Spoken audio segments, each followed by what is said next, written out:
Hello everyone, and welcome back to my rooftop, although this time I am not wearing my historical underwear. Although I am still working on the historical Halloween project, I still need a little bit more time before it's fully finished. So I thought this time I would actually share with you guys some more of my antique pieces. You've already seen some of my collection, such as the Edwardian petticoat with a knit lace that I compared to my own knit lace, as well as my antique sewing machine, my vintage oil lamp, and my antique teacups.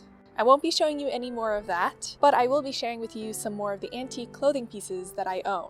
I do most of my antiquing online. I use sites like Etsy and eBay. Sometimes I go to online estate sales and bidding auctions, and that's where I find a lot of these pieces. Especially for finding references for historical knitting, I find it really fascinating to look at pictures online, but what I found even more illuminating is actually being able to hold, interact, and see the pieces up close that people knit from the Victorian era. And it's actually my hope to use these antique pieces as reference points so that I can recreate them as part of a future outfit.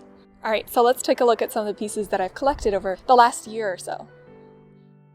The first item that I want to show you is this pair of black stockings. According to the listing on Etsy where I got these from, they are approximately from the early 1900s, so about Edwardian era, and they still have the original sticker partially attached to the sock. I was trying to find some more information about this to get a little bit more detail on exactly when this stocking is from, but I haven't had any luck. So if you know anything about this stocking, I would actually love to get your input. I feel like I learned so much from all the comments that I get every time I post a video, so if anyone knows anything, please do let me know. From what I can tell, these definitely look machine made, so this is unlike most of the other items in my collection, but I was very interested to see exactly how delicate and fine machine knitting would look like from the time, and it's absolutely beautiful.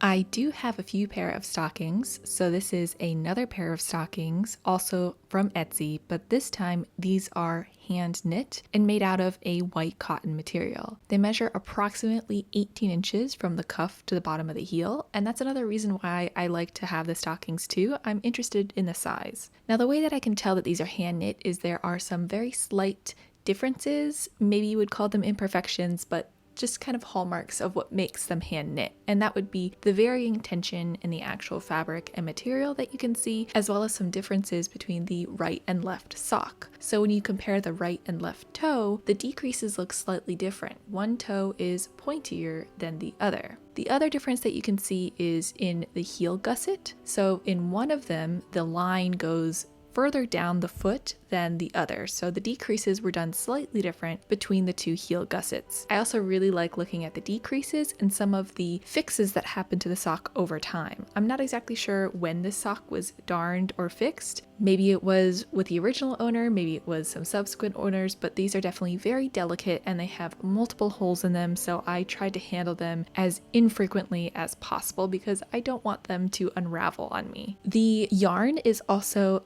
quite a bit thicker than the first pair of stockings that I showed you, but it is still incredibly fine compared to today's yarns that we typically use. The stockings that I made out of lace weight yarn are even thicker. The stitches are much larger than these. So if I want to recreate these, I think I'm going to definitely have to find some thinner yarn.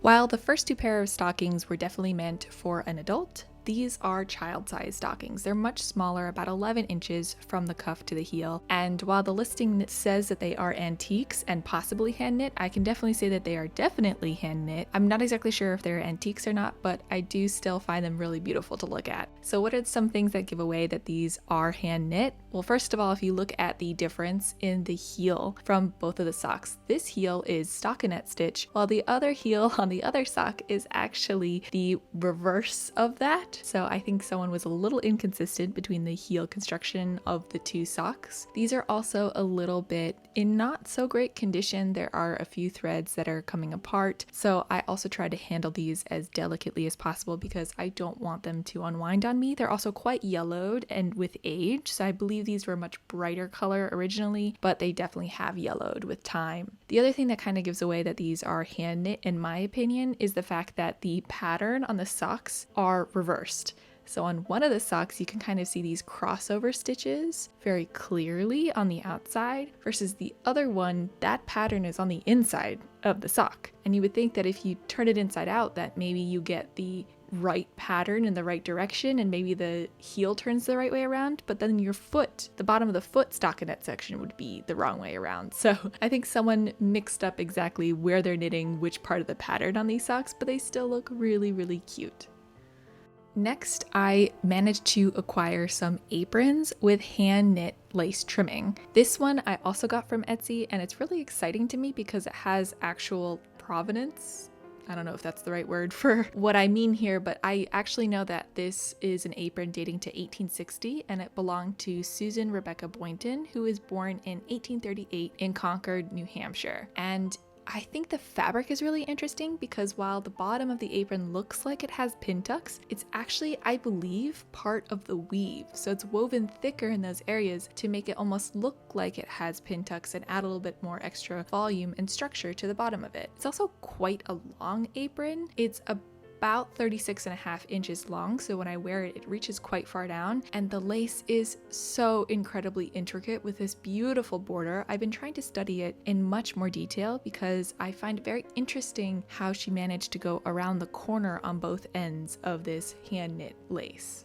The other thing about this apron is that the ties are quite short, so I am able to very delicately and gently tie it behind my back without wearing any kind of undergarments. So I wonder if Susan was potentially very small-waisted or if maybe she pinned the apron instead. In any case, I am always very happy when I manage to find an example of antique Victorian knit lace trim because I love making my own hand knit lace, and sometimes I find it difficult to find actual examples of it being used in wearable items of clothing. So between this apron and the next apron that I'll show you, I definitely want to remake one of these for another outfit or ensemble in the future. I have a little bit less information on exactly where this apron came from, but I do know that this is a museum deaccession piece that I also got from Etsy. It's not quite as long as the last apron, it's only 33 inches long, and the ties are much longer, making it easier to tie around one's back. This has 2 rows of lace, so one lace trim and a lace insertion, but they both definitely complement each other. And it has an extra detail on it where it actually has some white embroidery on top of the white apron. So it just adds that little extra bit of texture and interest. I'm not an expert in embroidery, but I do think it's a very beautiful pattern.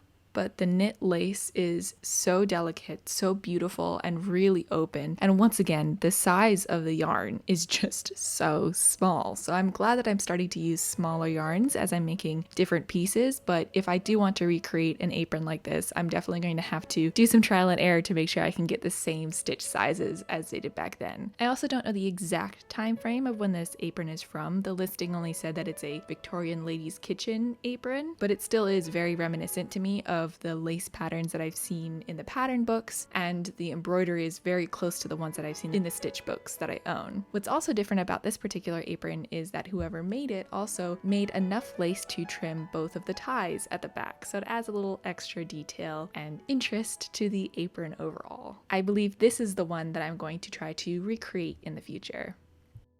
When I saw this item online, I was so excited. When I created my petticoat almost a year ago now, I was having kind of a hard time finding actual examples of petticoats from the 1890s that had hand knit lace trim, especially lace trim and lace insertions. But this petticoat has not only one lace trim and one insertion, but 3 layers of insertions and the most delicate pin tucks. The lace is in a bit of a rough condition. There are a few places where it seems like maybe something ate away at the stitches and it's coming down off of the actual petticoat too, so I want to make sure that I can keep the petticoat in as good a shape as possible. You can also tell that it's hand knit because while the insertion is, I have a hard time finding any kind of unique mistakes in that pattern. The bottom trim, you can see sometimes whoever made this lace skipped a few of those larger openings, so you can definitely tell that this is a hand knit piece of lace, and once again in the most delicate gauge possible. I'm also just absolutely amazed at the pin tucks on this petticoat. I've tried to make pin tucks and I find them incredibly difficult to do, so this is another item that I want to try to recreate exactly. So I think I'm gonna have to try to practice and see if I can get my sewing skills a little bit better before I try to recreate this petticoat. This is also quite a small petticoat.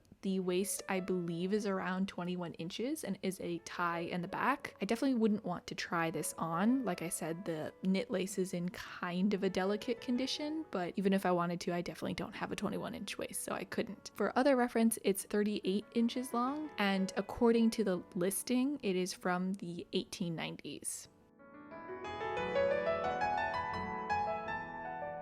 Now, the last item that I'm going to share with you is actually pretty common to find online. It is an Edwardian era knit muffler, and not a muffler for your hands, but actually for your neck. I got this one in particular because it came with its original box, and I just absolutely love the illustration on the front of it. And it also has some writing on the side that says the size of this muffler, which I'm guessing might be like a neck opening size. I'm not exactly sure. And the color that it's supposed to be, which is pearl. But this is a very, very common piece that I've seen very often online, and I find it really fascinating because from what I can tell, and please give me your references, this is pretty popular around the time that cars started to become common, in order to protect your neck and collar area from the high winds and dirt when you're driving, especially down unpaved roads. So this is something to keep yourself nice and warm and hopefully less dusty. It goes around the neck and closes at the front with this beautiful little pearlized button.